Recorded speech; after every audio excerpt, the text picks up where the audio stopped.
saharlikka chinida ovqat tayyorladim. Mantiq qozonda pishiraman. Ko'pchilik buni duxovkada ham pishirar ekan. Men esa buni chinilarga solib, mantiq qozonga solaman. Menda 6 ta chini bo'ldi. Bitta kichkina, bu kichkintoyimga. Hop, qiyma, ustiga guruch soldim. Qiymam ichiga piyoz, murch, ziravorlar soldim. Va tagiga bolgarskiy to'g'radim. Pomidorni ham kubik qilib to'g'rab oldim. Ustiga qaynatilgan guruch soldim.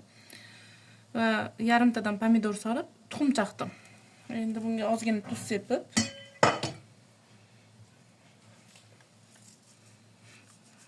ozginadan tuz sepib olamiz. Va tabga ko'ra ko'katlar sepib olamiz. Qiymani o'zini tuzi ham bor, lekin tuxumlar mazali pishish uchun tuxumga ozgina tuz sepib qo'yish kerak.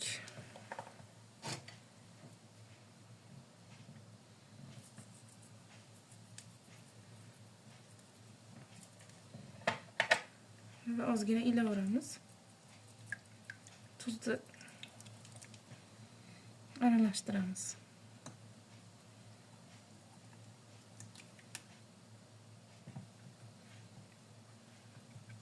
Chinilarda yog'lab olasizlar ekan.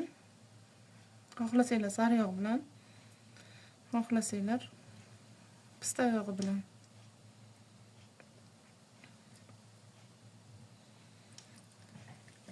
Bu parhez taom ekan. Shuning uchun bunga garnirga kartoshka qovurib qo'shishingiz mumkin.